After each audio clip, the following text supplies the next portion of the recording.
future, I have an idea, and give me a second to kind of unroll it a little bit because people may not be familiar with all the bits coming together. But games and decentralized finance are the ultimate combination. We have some new and very interesting tools within decentralized finance that will change the way game companies operate. So, the most recent model of free to play is kind of it was like the explosion in iOS, right? Just get users, and then you can monetize based on a very small percentage of your users. What I think we're going to see going forward are platforms that try to persist. I mean, look at Second Life. Look how long it's tried to persist. Sorry, am I having a... Yes, your sound is crackling. So if you could just maybe... Is it better when I lower my voice? Headphones? Yes, please. Yeah. Sorry, I just talk really loud. I'll use another headset next time.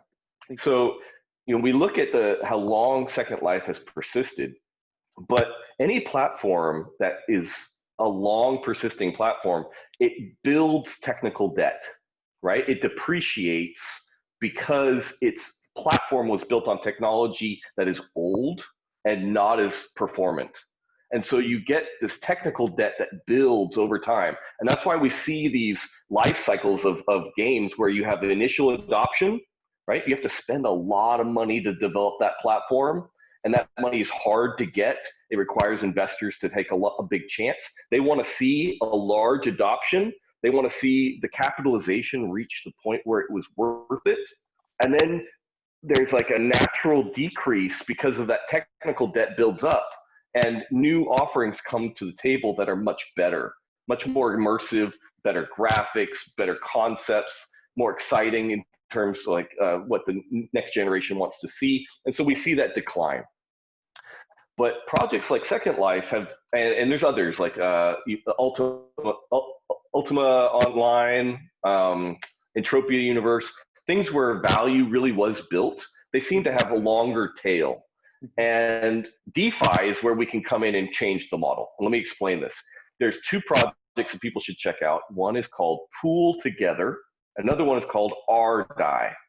Essentially, what this does is by holding a token and participating in these platforms, you can participate in what's called risk-free.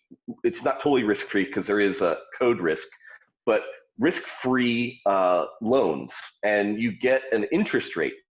So right now you can go on various Ethereum platforms, things like Compound, Aave, there's lots of them out there. But you can put money and receive an interest rate that is virtually risk-free. What I see going forward is that communities within games, instead of maybe there's an initial purchase of the game, but what they're going to have is dedicated people to the game that say, okay, I'm willing to just couch $100. I'm not going to lose the $100. I'll get the $100 back anytime I want to pull out. But if I just let $100 sit inside this game, they will build interest through these decentralized finance platforms. And you have a community that just kind of lets their money sit inside the community. Then that gives the revenue for that game to continue to build and to basically stay up to date so they don't build up this technical debt. Mm-hmm. And that's a way that a community, without losing any money, let's say I just have my gaming budget is $100. I'm going to spend $100 this year, which is not true because I spend a ridiculous amount of money in video games. I have many starships in Star Citizen, so I spend a lot of money. But if I was to say, like, my gaming budget is $100 this year, I'm going to stick $100 in the platforms that I play.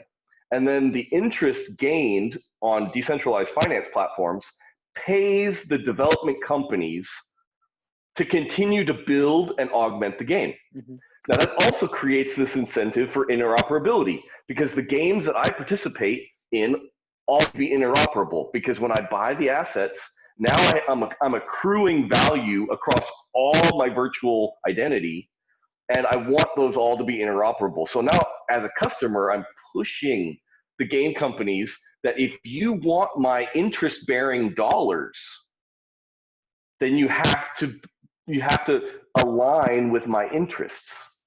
And I could see games persisting in this model 50, 100 years, because I'm willing to take my $100 and sit it in a pot that just keeps paying out interest to these game development platforms over decades.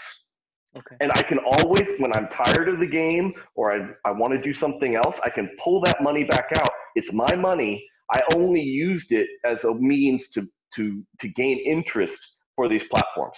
This is a way where an indie company who has a very small but loyal community could immediately start to build funds without costing their community anything.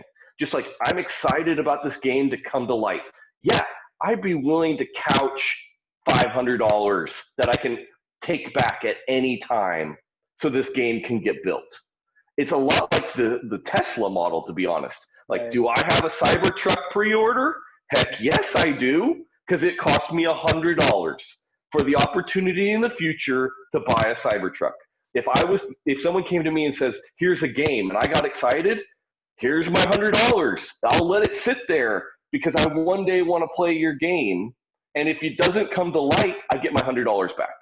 I see. Or if I play it for 10 years, then I get my $100 back. I'm done with it. So this is an idea of how the future could grow. I know that was kind of long, but it's a concept that I know not many people are familiar with because it's very new. But decentralized finance and gaming are going to interoperate, and they're going to create all new business models.